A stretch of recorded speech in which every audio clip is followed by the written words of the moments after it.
Assalamualaikum warahmatullahi wabarakatuh. Waalaikumsalam warahmatullahi wabarakatuh. Ini dari lantai 1 Al Ustadz. Ya, Ini Hari. nama saya Jafar Sidik dari kampung desa Drisin Wetan, Kecamatan Pituru, Kabupaten Purworejo. oh ya, Purworejo mari. Iya. Mau bertanya Pak Ustadz. Silakan. Ya, ini geser biar berdepan bisa melihat Pak. Saya nutupi belakang. Oh ya, mari. Pengertian memahami ayat surat Al-Imran 130 ternyata di masyarakat banyak perbedaan. Dalam memahami itu ternyata si A memahami laba keuntungan dari usaha perniagaan yang dilipat kalikan selanjutnya sampai berapa kali, itu ada yang menamakan itu sudah menjadi riba. Terus yang si B, laba dari keuntungan bank konvensional yang dilipatkan juga itu ada yang menamakan riba. Itu sementara dari saya Pak. Nah terus kelanjutannya itu di kelompok kami ada yang menanyakan, saya belum bisa menjawab berhubungan dengan masalah riba itu Pak. Kalau bagaimana kalau suatu organisasi itu mengadakan suatu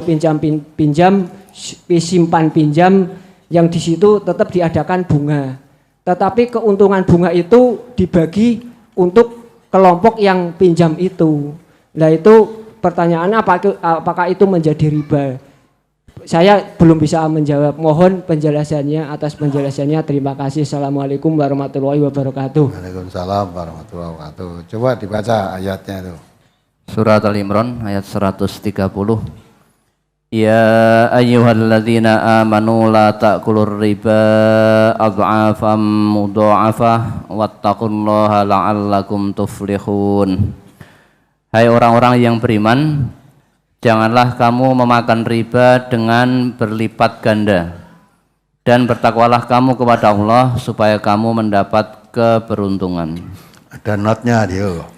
Yang dimaksud riba di sini ialah riba nasi'ah.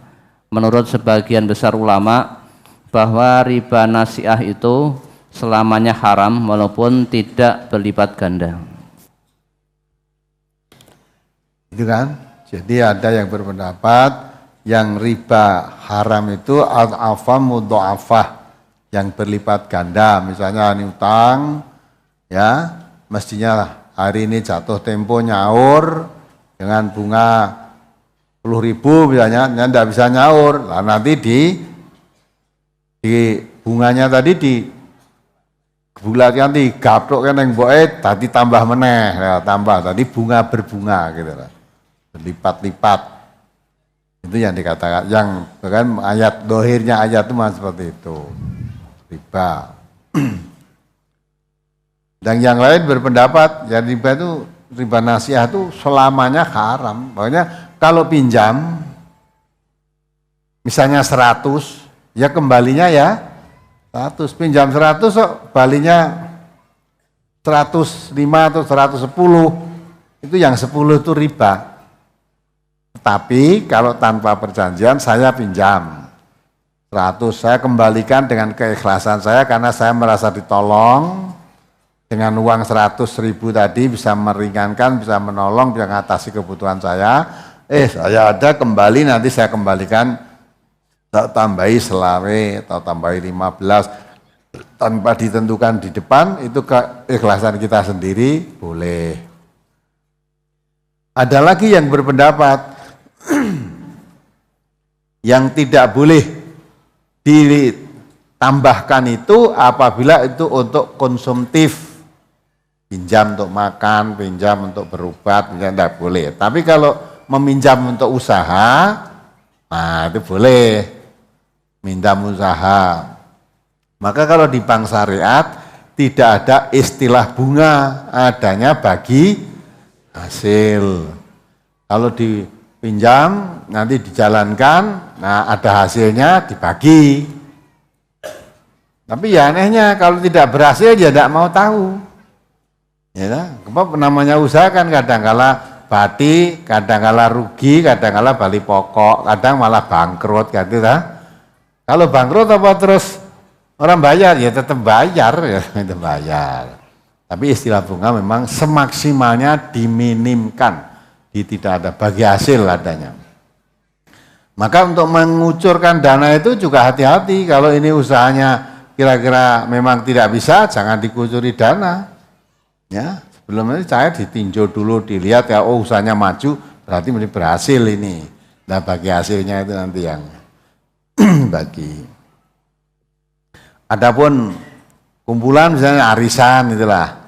Nah, simpan pinjam. Simpan pinjam itu yang dibolehkan meminjam juga hanya anggota. Selain anggota tidak boleh meminjam. Nanti hasil daripada tambahan dari si peminjam itu akhirnya dibagikan semua anggota. Yang masuk kelompok itu boleh. Yang koperasi kan begitu. Itu nanti kelompok itu dipinjam berapa, modalnya tadi semua jalan terus kembali lah. Misalnya tiap tahun nanti istilahnya dipecah gitu ya, istilahnya tiap tahun. Nah nanti dihitung modalnya sekian, usahanya lah hasil usahanya itu hasil usahanya ya sekian, telah diambil dengan yang lain. Nah itu boleh dibagi. Nah, simpan pinjam kalau yang meminjam hanya khusus anggota, nanti hasilnya dibagikan lagi kepada anggota.